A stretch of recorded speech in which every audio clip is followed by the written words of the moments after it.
So glad you came. Have an awesome turnout. Here with me, James Hund, AI and SEO guy. Kyle Powers, just if you just want to sell a shit ton of houses, that's the guy. Peter Tulin, systems, process, Google business, really get stuff dialed in. And then we got Adam Gillespie, our CRM and AI guy. So Adam, what do you have for us today? See, we should have started that way. Like, I figured you were you're the main host, right? So you got to bust that intro out and get everybody lined out and ready to go.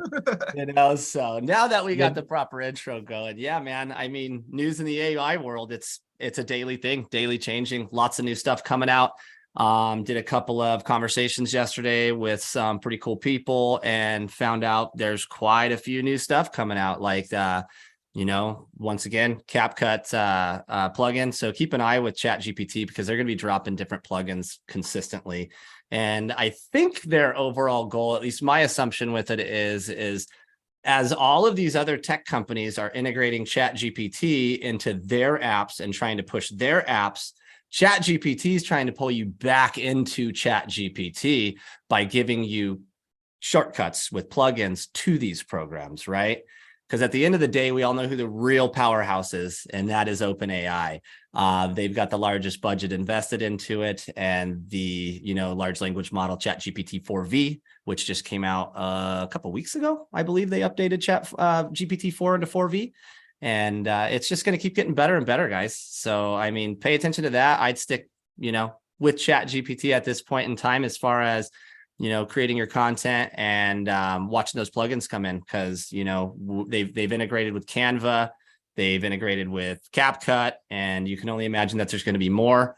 Can't wait till they get some sort of a hookup to 11 Labs where we can start duplicating our voices through Chat GPT. There's a new one too that just came out. I just found out about yesterday, Air AI. And Air AI is not a cold caller, but it's basically an AI ISA. So this bot, we talked to the developers, Nick and I did. They're going to try to get some sort of merge with 11 Labs so we can duplicate our voices, right? And then put it into this Air AI, and then Air AI will hook to your CRM and it will call your uncontacted leads and actually have conversations with them over the phone and set appointments for you.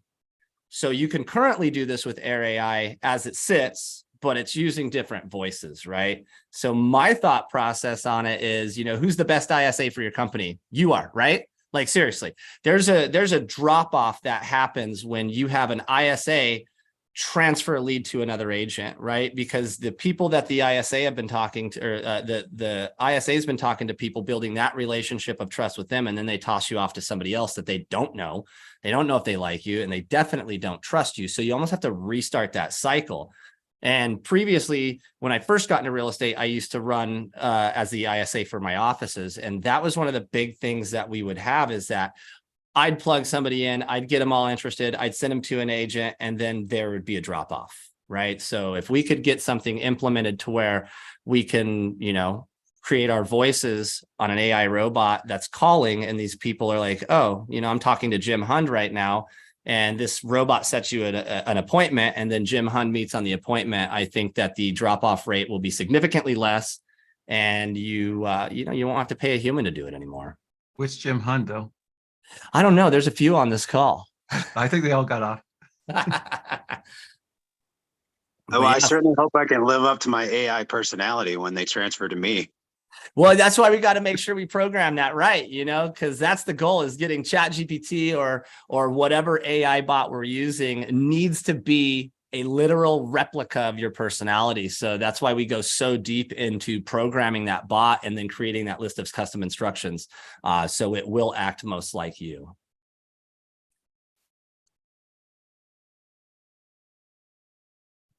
And Adam, how does that integrate into the system? Like, is it just a standalone web development, or do you foresee that maybe being a plugin eventually to something like Chime CRM, where you can just kind of seamlessly connect your clients and contacts into it? Yeah, right now it's just going to probably have to be Zapped. So using Zapier to plug that in. But I can only imagine that as this takes off, we'll probably see other CRMs implement it inside their system as well, or they may even create their own, right? Because this is all open source software, right? Like that's part of the beauty of Chat GPT is that this isn't a proprietary thing. This is open source, hence OpenAI. Right. So this technology is available to these developers. So if Chime or KV Core wanted to jump in on this and get their development team on bringing this technology in, I think that would probably be the most pro-efficient way to do it. But the question is what's it going to cost? Right. Because this is going to be something that's going to be seriously changing. So I can't imagine that they're going to offer it to us for a low fee. I would imagine that this would probably be, thousands of dollars a month. Which, yeah, so kind of wouldn't really want to integrate that unless you got a boatload of leads in your CRM and they're just sitting there. Hey, Adam, I like the way you told us to program Chat GPT last week. I did that. And now it sounds like it's talking to me instead of this weird sort of off the beat stuff. Oh, yeah. So is that something that you keep on doing? You just keep on feeding it more information, and does that paragraph get longer and longer and longer in there, or how does it work? Yeah, man. So I saved that first conversation where we create everything. And the best part is that ChatGPT 4 will continue to learn off that conversation. So I'll literally be out doing something else with my life and I'll have a thought and I'm like, oh, dude, I need to throw that into that convo and then recreate those custom instructions and update the bot. So the more info you can feed it, the better it's going to get. And the more it's going to start talking like you. I've got to the point now to where when ChatGPT responds to me, it responds like me, right? So it's almost like I'm talking to myself. It's really fun because when I'm like, hey, do this, and it's like, oh, that's dope as shit. And then it turns around, you know what I mean? It's like, all right, man, I feel like I'm in good company. But yeah, man, the more that you can feed that information, just always remember that as you add to that conversation, that's not going to automatically update the custom instructions. So you need to continuously have ChatGPT revise those custom instructions and then reinsert those into your settings. And one thing to be aware of on that as well is that once you change your custom instruction settings, those settings are only in force on new conversations going forward. If you go back to an older conversation, it's going to be programmed on those previous custom instructions. How long's your paragraph in there? Oh, for my conversation to build it? Yeah. Oh, it's insane. I've probably got at least a week and a half of time into talking with it, because you can ask it to ask you questions, and then you can dive into those questions that it wants to know about you into super deep detail. And, the best thing that you can do is start talking to Chat GPT through your phone, right? And just let Chat GPT know that that's what you're doing. So I'll tell it something like, okay, from now on, I'm going to be talking to you through speech to text on my phone, and I want you to analyze this data as my speech patterns. And the more that you get in the habit of pulling your phone out and talking to Chat GPT, the better it's going to grasp your speech style and your personality. Cool. Thank you. That helps. Adam, you were talking about you kind of audited your YouTube channel with the plugin? Yeah, dude. So what was the plugin? Let me find it real quick again. Yeah, it was funny. We were just messing with it the other day. Let's see. I know we got some questions on that when we did Connor's call on analyzing that, and it wasn't working out too well before. So yeah, let me see. Somebody shut my plugins off. Hang on. All right, there we go. Let me go to the plugin store. Okay, it's called Link Reader. So in the Chat GPT store, the plugin store, you're going to want to search up Link Reader. If you guys want, I could share my screen and show you guys how to do that. yes, please. All right, let's share the screen. All right, so let's just go like new chat, right? We start a new chat. Everything's here. You're not on 3.5. 3.5 doesn't have access. So we go over to GPT-4. Make sure you click on that. And then you'll see down here, this plugin, right? You want to make sure that's checked. If it's not checked, just click it and it'll be good. And then you're going to see this menu pop up here. If it'll look more like this when you first start, it'll say no plugins enabled. And then what you can do is scroll to the bottom, hit your plugin store. Then this is where everything is that's already been hooked up with Chat GPT. So there's it keeps growing every day. When I first started seeing this, there was only 2 pages. Now we've got 4 pages, but here's link reader right here. Basically what this is going to do is it's going to read any pages that you have, right? So I take my YouTube, take your YouTube link for your channel. So you go to YouTube, go to view my channel, take that link out of there, throw that into Chat GPT and say, hey, analyze my YouTube channel. Let me know what I can do to optimize it or improve it. And it'll go through and start telling you, you know, what your channel could use better of. Now, as far as it seeing the back end, I don't know. I don't know if that's what the algorithm's doing. I don't know if it just reads the first couple of videos or if it just reads your main video. So I would recommend that if you really wanted a dialed in approach to kind of an audit, I would have it audit individual videos on your channel, because it can actually watch that video and then tell you what's missing. Like with one of mine, I threw in one of my market updates and it told me that, you know, I could probably benefit by putting a little bit of music in the background of it, you know, turning it way down. Talked about me adding more visuals and animations into the video to improve that. It complimented me on my video description. It said the description was super accurate. So it's going to tell you where you're doing good and where you're doing bad. And yeah, I mean, is the advice good? Anybody's game, but I would imagine it is, because it's just scraping data off the internet, you know? So Adam, you're saying just input your individual video links in there and then it will analyze that individual video. Yeah. And make sure you instruct it to what you're trying to do, right? Because if we just throw the link in there and click the Chat GPT, it's not going to know what to do. So I would just tell it that you want it to either audit the channel or audit the video and let you know areas that you can improve on. Hey, Adam, have you ever tried dumping in all your tags and asking the question, can you prioritize these tags to get highest and best? Now, I haven't done that, but you can absolutely do that. So what I would do is copy all your tags off of YouTube and then go to a new chat, but have the browse with Bing feature selected, right? Because when we're talking about tags, keywords, and SEO, we need to be able to get modern or current information and current data. So if we're on the plugin side of it, then it probably won't work it probably won't be able to pull that current data. So have it browse with Bing and then tell Chat GPT that you're going to give it a list of your tags for your videos and, you know, have it tell you how those rank. And if it has any suggestions on better tags that you could use based on the content of your video, right? So it might take a little bit more of a sophisticated move because you'll use one chat to analyze the video. Then you're going to copy that data, paste that into the new chat that's connected with Bing, right? And then say, here's the tags that I used.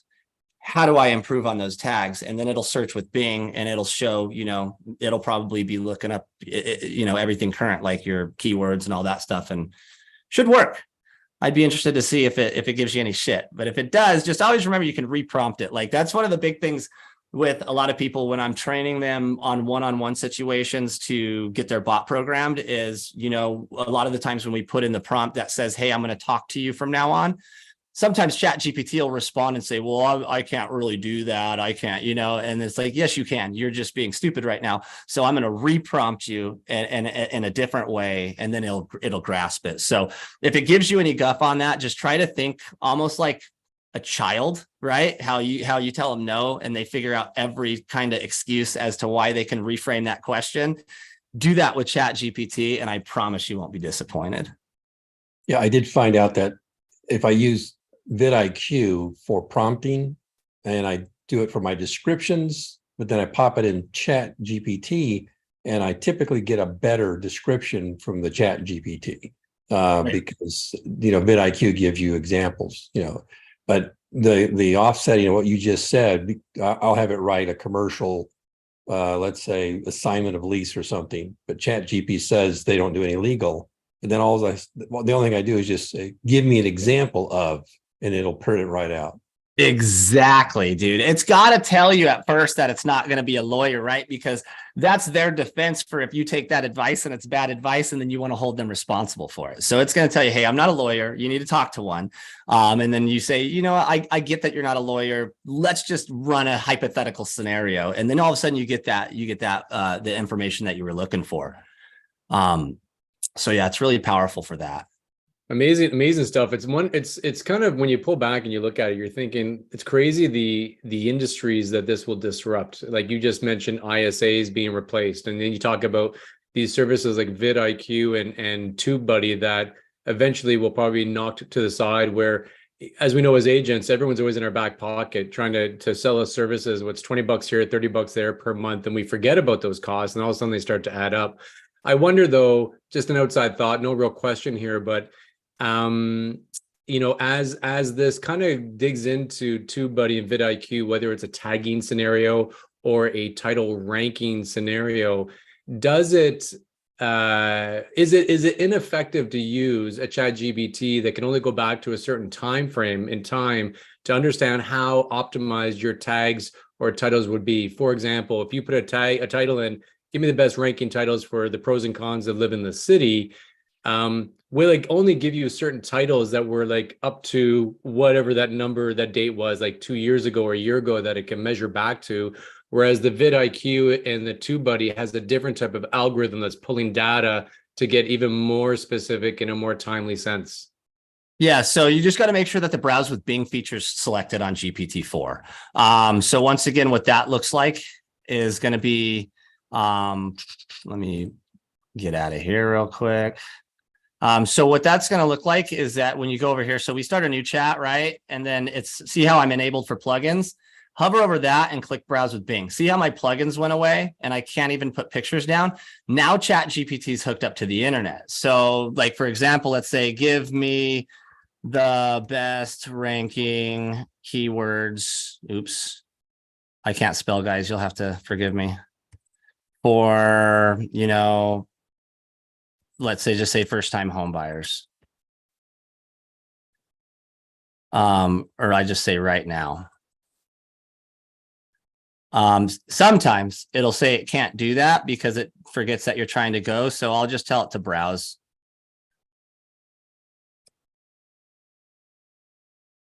And then you'll see what's going to happen is it's actually going to open up Bing here. And now it's going to search the internet currently. Like as we speak, it's firing up. It's going to start searching and it's going to try to find the best ranking keywords for first time home buyers, right? And then we'll see what results we get. Sometimes the results are mixed. But like I said, you can always drill down a little bit deeper into that to try to get that information. Now, when it's doing browsing and stuff like that, you'll see it kind of takes a second. But here we go.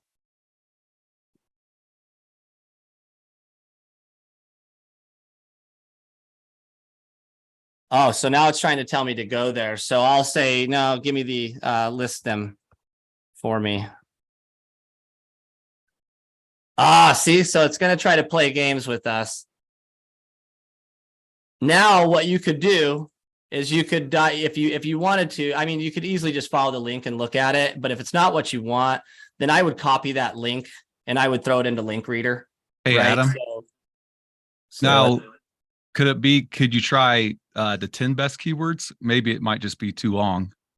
yeah, well, let's see what happens if we go with Link Reader real quick. Let's test these new apps live here, right?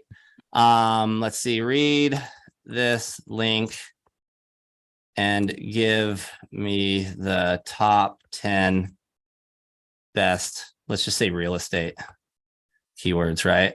Kind of keep it a little bit more vague for it. Let's see what it does. And guys, this is literally it, right? Like this is all I do. Like I'm just on here playing around like it's my sandbox, and this is how we figure shit out, right? So the quicker that you can get that mindset of like dude, it's your little crystal ball, you know, just ask it whatever. Like, so here it goes. It's going to start showing these ones, which they might be something that we already thought of, but now it's going to try to write me a script. Ooh, look at that. Look at the respect copyrights. So this is a good point too. I don't want to stray from where we're at right now, but there are some lawsuits going against OpenAI right now for copyright infringement. And a lot of it's coming from the music industry and the film industry. So you can literally put into Chat GPT that you want to write a script that's in the likes of Joe Rogan, and it'll write a Joe Rogan speech, and people are pissed about it. So that could be an issue down the road where we start to see roadblocks on how we create content. So just kind of make sure that when you are doing this stuff, you know, stay away from ripping anybody else's styles, right? which is why it's so important that we take that first step to program the bot to be a duplicated version of you. So that way it's more humanized and creating stuff along your lines. Hey, Adam, I got actually ripping off you what you were telling me yesterday, but I just did it. So unless you're getting into this, stop me if you are. So I was just analyzing one of my YouTube videos. Yep. And one thing, if you guys have 2 channels, a lot of times it's always trying to go to my production channel. So I always have to type in, Adam, if you've got any ideas on how we can do that, but I even have it described in the customized instructions, but I guess it's not that big of a deal. So I have analyze and audit this video and let me know how I can improve. This is for my channel, Elevated Realtors. Audience is for education to real estate agents. So I copied the link of the video, use that link reader plugin. And so it's giving me video structure. So I have in my customized instructions how I like my videos done. So I want a captivating hook right away, call to action, 15 to 30 seconds, an intro, and some meaty content, and a final call to action. And I have that in my customized instructions, which is all right here. And this is where I have it, along with my tone of voice and everything else. Yeah, dude, that's dope. Now dive into deeper. Let's send a prompt to it right now and ask it if it can score you similar to the way VidIQ does. All right, I'll get into that in a second. Yeah, and the reason I bring this up, guys, right, is because VidIQ is an awesome program, and I don't want to discount the value that VidIQ's brought to the industry, especially for us YouTube guys. But like you had mentioned before earlier, that, you know, sometimes you're having it create your YouTube descriptions and it's just not exactly accurate. Like you'll see that it'll have stuff in there that's like, dude, that's not in the video, right? So if we kind of take that job and give it to Chat GPT, so it just real quickly, what I'll do is I'll go into Chat GPT and I'll say, hey, I want to create a YouTube video on this subject. So let's say that's like relocating to Colorado from Texas, right? So it'll create me a YouTube script on relocating from Colorado to Texas. And then in that same chat, I'll say, great, now give me the YouTube description. And what Chat GPT is going to do is it's going to know that script. So it actually knows the content of the video. VidIQ doesn't, right? VidIQ is looking at your title and whatever basics it can get off the back into YouTube, but it doesn't have an actual transcript of your script.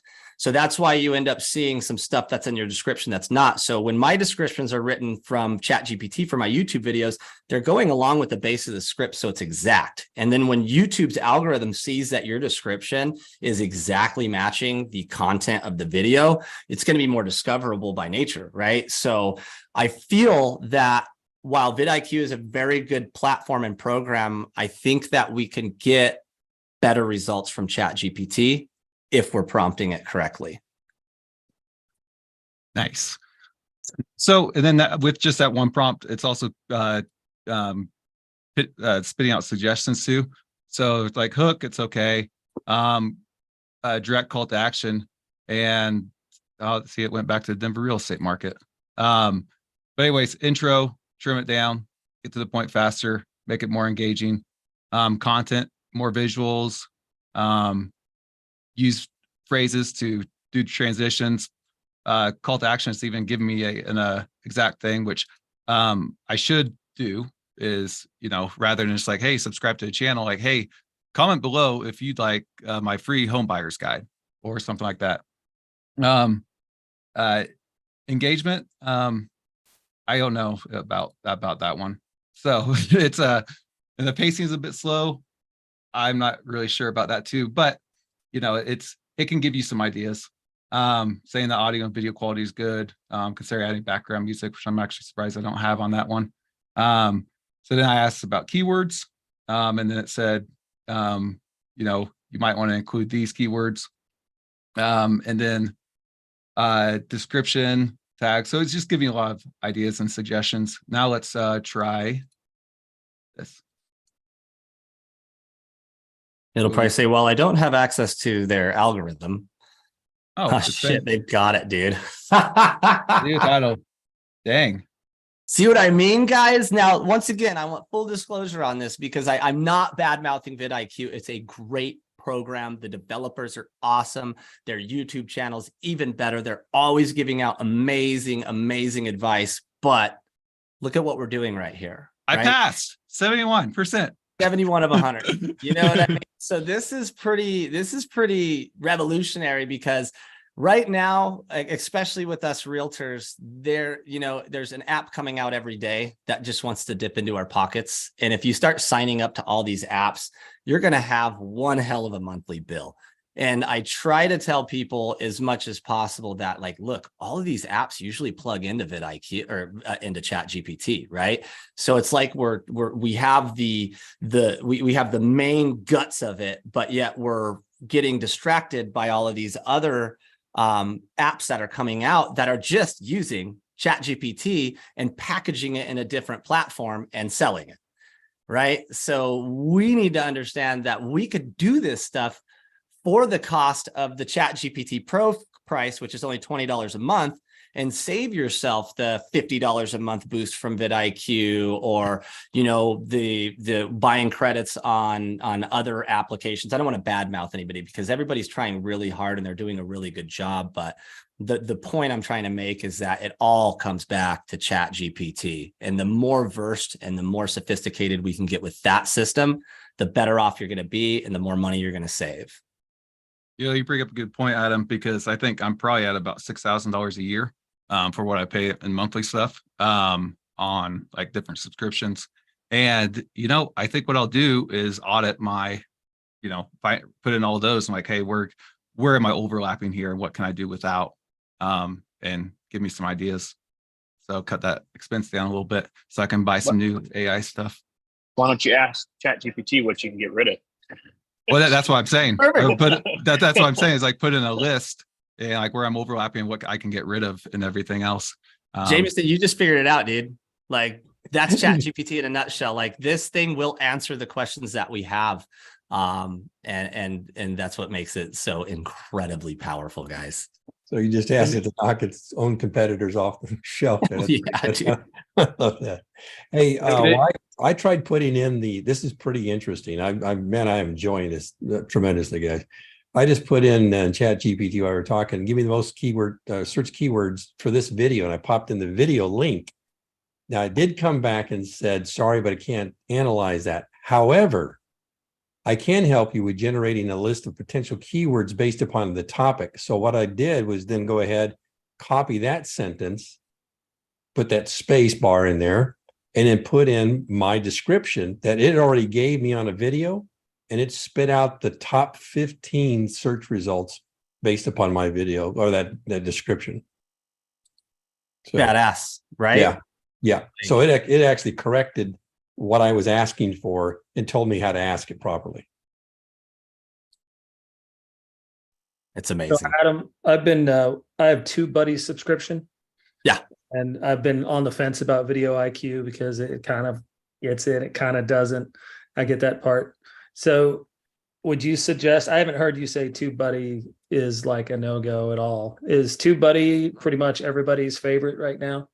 I'll leave that to Jim. I actually don't use TubeBuddy.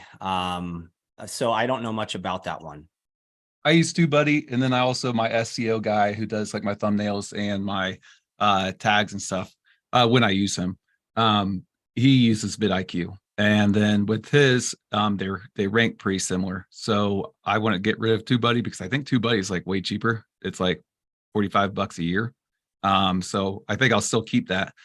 Because I can, double check, and it's nice. I can pull up other people's channels or videos, see what their tags are. So like for my agent attraction channel or agent education channel, basically, I can take tags like from like Mike Sherrard or one of the Brandon or one of the big ones, put them in there. Now, as far as like your production channel, like selling homes, my Denver Homestay channel, I like to use a lot longer keywords because there's a lot more actual competition, surprisingly, for the Denver market because we've got a lot of big YouTubers here. So I wouldn't drop it because it's so really cheap. And even though this is spitting out something, then how are you going to check to make sure it's right? So You think Chat GPT could take over all of these things? Like, what's your top 5 AI as of October 27th of like must-haves for videos? That includes Chat GPT and all of its plugins. What do you I could give you a quick list: Chat GPT, future tools, what's the other one? Video.ai, Otter.ai, and undetectable. Agreed. Yep. Those are your most powerful ones. Number 1 being Chat GPT. I mean, honestly, like you could literally ditch the other 4, not saying to do that. But if you were like, dude, I can only focus on one at a time, I would start with Chat GPT because that's going to baseline build everything for you. And then from there, you can start to expand. And there you can also really just work on your prompts because, you know, we're really kind of at the tip of the iceberg on kind of what it's capable of. Because, you know, getting new prompts, learning how to prompt it better has been pretty big. Yep. Hey, Adam. Yeah. Quick question. I was working with Jim yesterday on downloading the AI app on my phone, and I love the idea of talking to Chat GPT. You know, you click the little headphones button in the top right corner, and you can just have that conversation, and then it records it within Chat GPT. So the transcript is already in there. But what I did was I asked her yesterday, if I give you information in this conversation, will you remember this for future conversations? And she said no. Yeah, she won't. Yeah. It'll just be in that one convo. So that's what makes it key. So at the end of that convo, just say, okay, I need you to create me a list of custom instructions using this data and keep it 1,500 characters or less, and then put that into your custom instructions. And now you're there for any new chat after that. Okay. But you were talking about, and thank you, but you were talking about earlier, continuing that conversation with Chat GPT and growing that. Mm-hmm. You were doing that by going back into that conversation, right? Yeah, going back into that same conversation that you have, because it keeps learning off of it. What Chat GPT is doing is that even though you're having that conversation in the chat, like think of it as 2 separate zones, right? So you have your chat zone where each individual chat, the GPT is actually learning from that conversation, but they stay separate from each convo, right? So our goal is to use that conversation to build new data and then have it summarized in a set of custom instructions that we can transfer over to our settings. And then from that point forward on new chats, it'll have that new data and new information in it. Got it. Thank you. Yeah, man. Yeah, Brian, I was gonna save that for next week and go into how to set that all up too. So pretend we didn't talk about that yet. Okay. Forget what I said. You got the early info. But yeah, I also made a YouTube video on that, so I'll have that up here pretty soon. Also on my channel, Elevated Realtors. And I have it step-by-step instructions, just kind of like how we went through, Brian. I mean, I just basically added an intro and used our conversation. It was pretty cool. But yeah, next week you guys want to be here for that. It's going to be it freaking blew my mind. So stay tuned for that. Sorry to steer your thunder.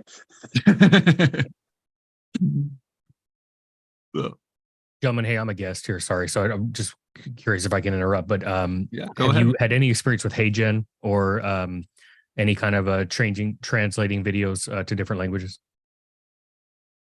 Do you mind if I show you something? Yeah, please. That's All right. what we're masterminding here for. I'm going to bring this up. So this is for my buddy, Joe Polish. I created these. So, okay. So if you look at this, right, you're going to hear. Hello, I'm Joe Polish, the founder of Genius Right, Network, and simple, I've got right? exciting news. Genius Network is going internet. But if we then go on. Ciao, Joe Polish, fondatore di Genius Network. Notizie entusiasmanti. Genius Network diventa internet. Or perhaps a different language. Hola, soy Joe Polish, fundador de Genius Network, y All tengo of this is noticias AI. emocionantes. Genius Network se internacionaliza. 你好，我是乔波利士，天才网络创始人。天才网络正在国际化。 To get the idea, right? So this is a company called Heygen, and you can record a video in, and if you look at the languages that are available, you can create some pretty quick things right out the gate, including, for instance, taking a Spanish video. Olá, tudo bom? Eu sou Vitor Damasio, eu sou do Brasil, e nos últimos 10 anos... Or Portuguese, sorry. Hello, How are you? I am Vitor Damasio. I am from Brazil, and for the past 10 years, I have been helping the biggest players in the market to achieve even more results using the So internet. some pretty amazing things. Dude, I love how it keeps the accent in there. Yeah. Like, that's so Yeah. genuine. That's sick. What's this called again? Heygen is the name of this Heygen. company. All right. And Nice. it's something that, again, you know, so my big thing, and this is where, I mean, I met Kyle recently, so we don't exactly know each other, but he just reached out and I said, hey, you know, what we teach entrepreneurs to do, and all disclosure, I'm not exactly in real estate necessarily, but I do help really high level entrepreneurs make the most out of their time, right? Get their time back. And so obviously AI plays a huge role in that, but we really teach people how to can and clone themselves. So you figure like the talk that you're talking about with YouTube, it's great. You shoot a YouTube video, and this is what I kind of spit out to Kyle real quick.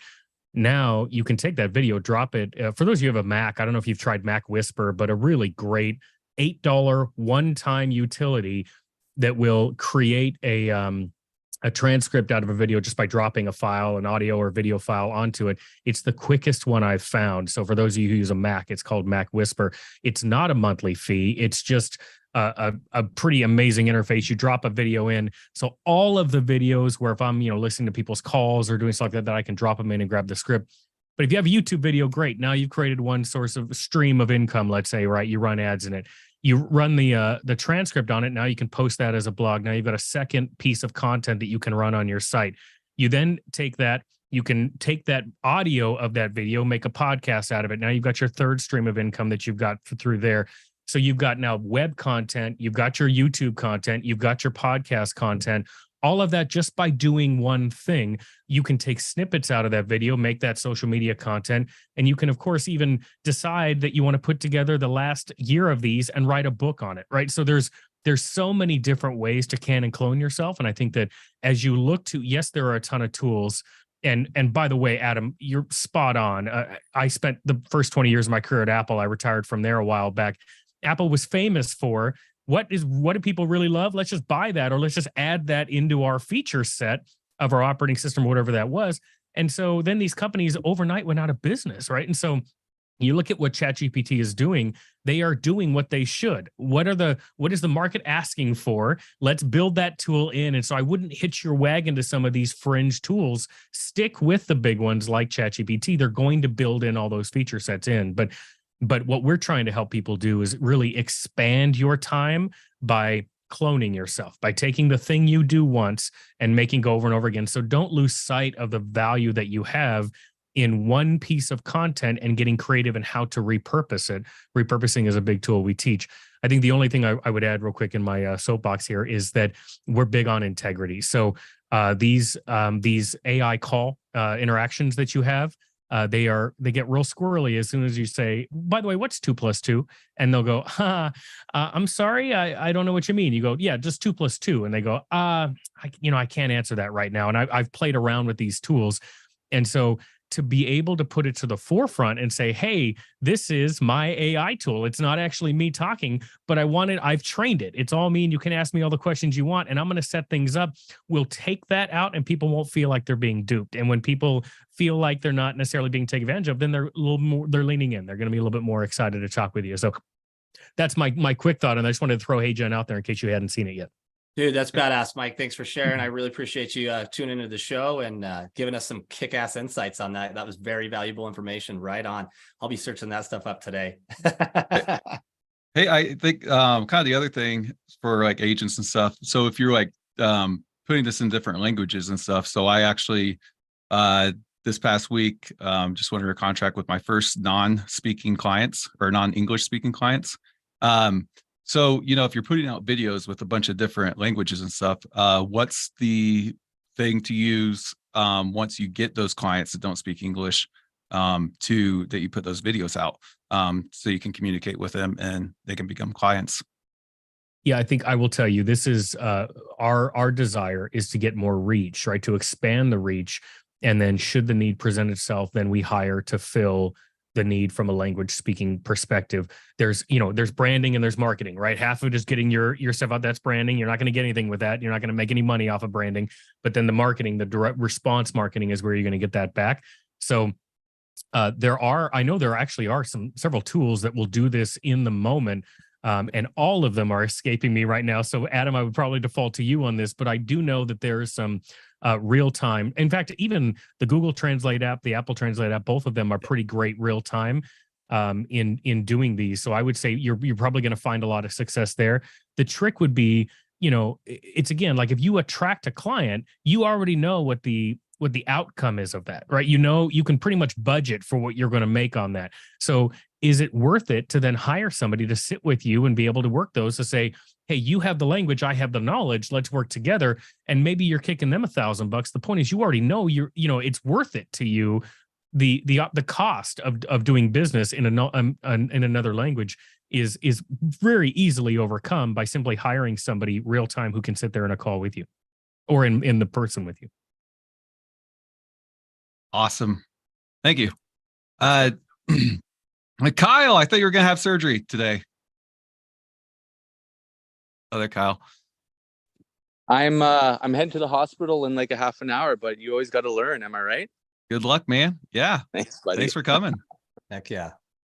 Yeah, there's also a big thing. I don't know if you guys like messed with DALL-E 2 before previously, and it was just not that great.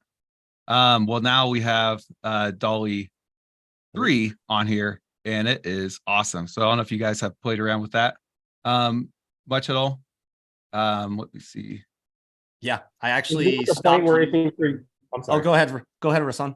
Is it at the point where you could like create like thumbnails and things like that? I haven't really played with it. I mean, I don't know if they're going to be high ranking, but so what I did for it so far is I've been using DALL-E 3 to generate my images for my blog content, right? So as we're creating our blog content and it's just all text-based, you have to find images, right? So here's a perfect example that James is using. So what I'll do is I'll go into a new chat with DALL-E 3 initiated, and I will give it the title or maybe a summary of what this blog content's about, and it'll create me an AI image based off of that. So I had a blog on my Facebook and LinkedIn page that I posted yesterday that was targeting Gen Z, and I had DALL-E create me the image for it, and it threw some Gen Z kid in the front with headphones on and stuff sitting in front of a house, and like it was basically saying, hey, no bullshit, like real estate sales, and like it worked out really well, and I didn't have to scour Shutterstock or Pixels or whatever you find your royalty free images on. You can just get it done right here in house. Yeah, that's what's kind of neat about DALL-E 3, because there's a lot of other image generators and stuff, and like you can use like Mid-Journey and like get a lot of details in it and stuff. A lot of times I just want to just type something simple. So with DALL-E 3, it's kind of nice because I'm like, hey, just give me a picture of a woman, and they gave me 4 options. I'm like, okay, a realistic photo, and so I got this. I'm like, oh, that looks good. And so it's really simplifying things. And of course, you can get really into it, like if you want to use like the Mid-Journey prompts and stuff to really dial it in. But getting started and stuff, you need some photos like that this looks pretty decent for some like kind of B-roll photos on there. And that's just a plugin for Chat GPT? Yeah, I'll share my screen real quick and show you how I get to there. So let me just go to new chat. So yeah, just go to GPT-4 and click on DALL-E 3. So it's not necessarily a plugin. You just click on this one, and that's your image generator. And you can have this chat and at DALL-E 3, and you can still use Chat GPT normally as well. But when you're asking for a picture, then it'll give you a picture on there. That's awesome. Hey, just reading in the chat, will you repeat that list of 5 again? The top 5 AIs? Yeah. So this is what I do, guys. I have a folder called AI tools. And so I have here a new cool one. So like I just added Heygen, I added Air. And so I've already had like these 6 in the past week. So my favorite ones, futuretools.io. Now this is a kind of a go-to one if I'm looking for let's say AI detection, and I don't want to pay for it. Click on free, and it gives me all these different AIs that are free. Now it has Matt's picks also. So this is one that I'm assuming the creator, says it's best. Oh, looks like he doesn't have any Matt's picks. So that's one I really like if I'm looking, because you can just click and it's a whole entire catalog of 2,331 tools. And when I first started using it, it was about 1,000 tools it had on here. And that was like 6 months ago. And so it just keeps on building and building. That's one. And then, of course, Chat GPT, number one. That's the one I use more than any website or any app. And I use it more than email, not even joking. Then the other one I really like is like if I'm writing a blog and stuff and I don't want it for SEO purposes, in case like Google starts really blacklisting AI detected stuff, then I can run it through here. So I can just show you, let's just copy my command instructions. And this is something I did run through AI and said, hey, give me less than 1,500 characters to meet in my customized instructions to do it. So this is AI written. And then let's see what it does. So I can just put it in here and then just check for AI. Now, it didn't detect an AI. Do you guys know why that is? Well, that was the first box I used. The second box I have, a lot of it, so I have right here, craft responses with diverse sentence lengths and complexities to evade AI detection systems. Now I have this set up so every new chat I have, it's programmed to try and avoid AI detection and become more humanized. Now, this is the one I use. Adam uses a different one. And I think he's got it more tailored to how he does like his TikToks or shorts or reels and stuff. So this is, and I'll get more into getting mine crafted for, kind of what I'm working on and stuff. But, for now, it's basically saying, I want you to be the best damn AI you can be, and then, avoid AI detection. So it looks like it's doing pretty good at that. But yeah, if you're doing a blog, I would run it through, this is called undetectable.ai, run it through here, make sure it's not detecting. If it is, go back to your chat, reload it into there and say, and then, humanize it. I mean, you could talk to it and keep on trying it that way.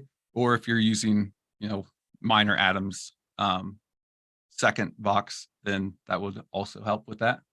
Yeah. And one thing just to add to that, guys, is the more that you are programming yourself into Chat GPT, the more human it's going to be, because it's really relying on all that information for the output, right? And definitely adding that humanization language in there. I don't have that in my second box, but I do prompt Chat GPT while I'm writing my blogs to optimize it for SEO, bold out the keywords, and make sure it's human and undetectable. So those are things that were, Jim, you did a good job of putting that in that second box there, so you don't have to keep prompting it like that, but that's super important. Doing that alone from posting my blogs daily on my KV Core website took me from 5 to 20 views to averaging 200 views per blog that I release. So it's definitely, there's something in the algorithm that is going to penalize you for using obviously AI generated content, because that's the last thing that these big tech guys want, right? They don't want the internet scoured full of just AI. That's not good for anybody. So targeting it to keep it more human is going to be beneficial for you in the long run as far as your reach goes. Absolutely. My number 3 is video.ai. So I put this video together while I went in Filmora. Actually, that might be up in my top 5 up also now, because I just bought Filmora 13 last night. But we won't get into that. We're limited on time. So I kind of made this quick video. A lot of it was done with Filmora editing. Now let's stick it in here, and now I can choose which you can kind of see the different titles. So it only takes like probably about 3 times the video length. So this took like less than 3 minutes to do all these captions. So you have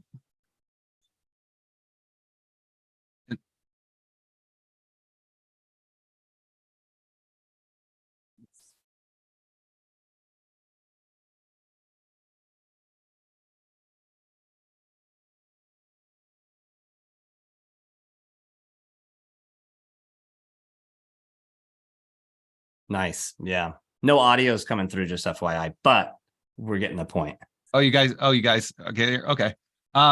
Well, anyway, so this is so how quickly that was made. So I actually ran it through Filmora.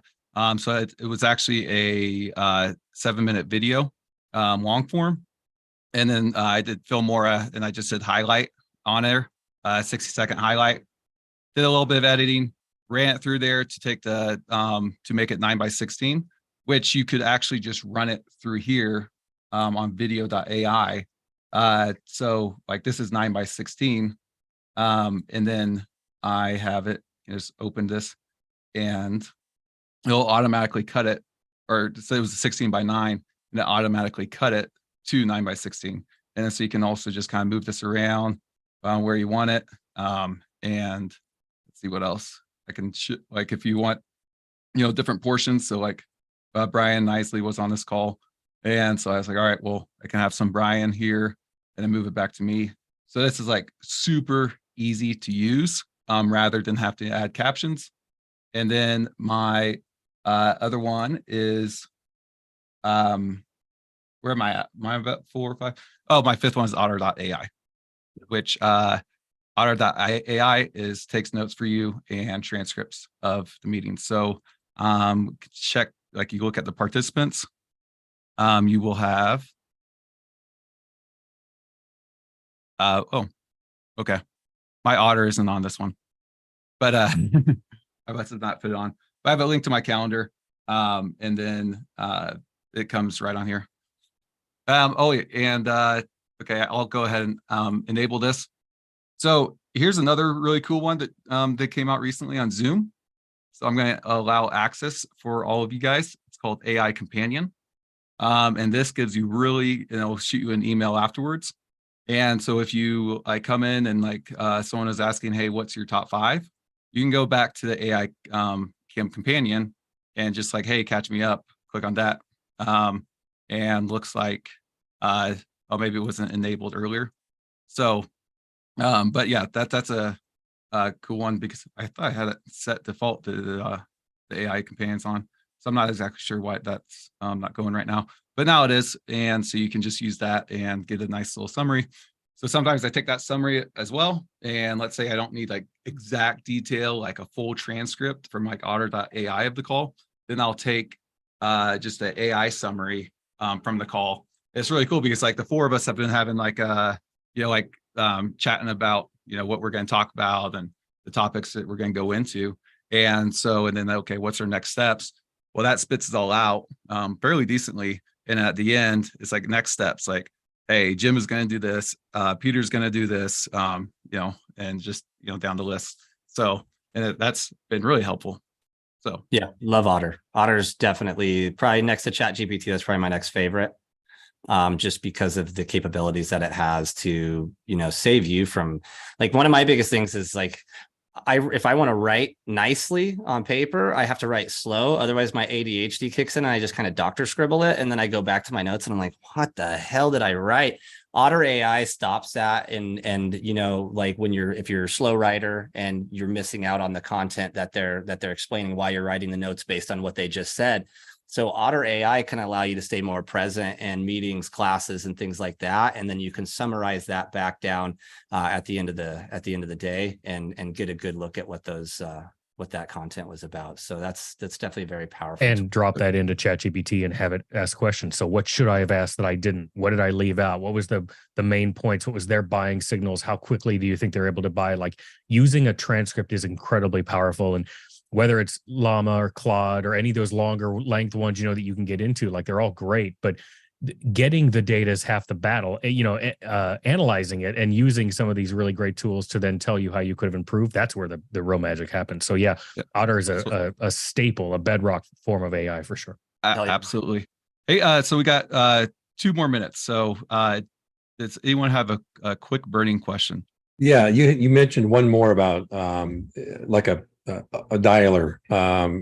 I think, I don't remember what you call it. I use Espresso Agent now to create some dialing FSBOs and expires. I don't know if that's what you're using it for, but you mentioned something like IA or AV or something. Air AI. Air, that's it. Air AI, yeah. Cool. And they're pretty cool. I just found out about them yesterday, and then I just signed up this morning for a free account. And you'll be probably sticker shocked when they hit you for what they want to charge you for a year. But you got to kind of just acknowledge the power that's within it. You know, I mean, when you actually are having AI jump on the phone for you and make these calls and talk to these people to set an appointment, like, that's pretty much as badass as it gets right now in the AI field. So that's going to cost. And if I had to add one more to that list, I just checked my phone and I have a lead who just got qualified and for a buyer. So that was during this call, and I didn't have, obviously I didn't pick up my phone or anything. That was a chatbot AI talking with him. So that's was that From AI? Air? No, that's Air. This is through Chime, the AI assistant. Oh, I don't know okay. who they're using through Chime, but it's a pretty decent bot. It really is. As long as they don't talk about like family died or whatever else, and they're like, "Oh, gotcha." That's like Do how that. Mike was saying. There's certain things that'll trigger them to kind of go off into left field, but for the most part, it's pretty good. And Chime's AI bot is the cheapest that I've found so far. That's integrated into a CRM already. Like, you don't have to zap it in or anything like that. It's just part of the Chime packet. Well, it's an add-on. Have you guys tried? I just found it yesterday, but there's a plugin called There's an AI for that. And essentially you can search for any question that you have. It's a plugin, and it will bring up or a search of any type of program out there. Have you guys heard of that or used that plugin? I put it or downloaded it yesterday. Haven't played around with it, but I thought that might be a pretty cool plugin. Essentially asking questions, and it'll bring up any AI type of program for any question that you have within Chat GPT, so you don't have to Google search it. So yeah, no, I haven't heard of that. So I'll be diving into that too.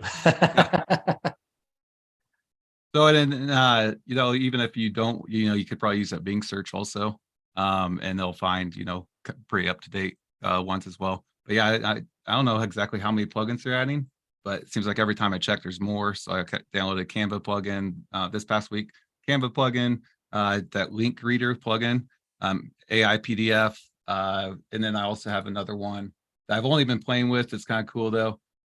It's it will create videos for you. And you just write it in. So I'm like, I was just playing around with like, oh, give me a video of a cat walking through the city. And it gave me a pretty decent video of 1 minute long. And it was actually fairly entertaining of a cat walking in a city. I'm like, where's he going? Yep. That's in video is what that one is. Well, I was using Visla. Oh, you're using Visla? No, I'm just kidding. No, I think NVIDIA, it's getting to be quite a bit. So, you know, start with, you know, probably the 5 that I talked with about. And I mean, really, you can just really focus on getting to know Chat GPT, because you'll never learn it 100% because there's always going to be more stuff added. Yep. So, what's your guys' take on CapCut real quick? Love it. CapCut's it's the editor that I use until I hire somebody to do it for me. Okay. I just created an account because I saw there was that plugin. So yeah, and do the pro too. Do the pro because it's worth it. It's like $8 a month, and then you get access to pretty much everything that they have on there. And if you're using the standalone version on your computer, some of the new functions they're releasing aren't on that yet. So try to use the version through the website. So if you go like open up Chrome and then go to CapCut on the web browser, they've got a whole bunch of new stuff plugged in. They've got an AI video editor that actually is part of the reason why they have the the CapCut plugin into Chat GPT now. So if you're doing more basic type videos like property tours and stuff like that, then you'll be able to get some pretty good value out of that editor. But as far as like long form content and stuff like that, I wouldn't use it yet. But they're working really hard over at CapCut to integrate AI into everything. So. All right, we're at 60 minutes. I got a big announcement, guys. Thank you all for coming. So Jeff scheduled with The Broke Agent is going to come on here. He is probably the biggest Instagram person that has all the funny reels on there. I know pretty much most all of you follow him if you are on Instagram. So Eric with is coming on in front of Broke Agent, and we'll probably have Byron probably on here later also. So yeah, December 1st, mark your calendars for that. Don't want to miss that one. So that will be really fun. And I appreciate everyone coming, and we will see you next week. Thanks, Bye, guys. friends. That was awesome. Awesome stuff. Thank you. Thank you. Very good. Look forward to it. Welcome.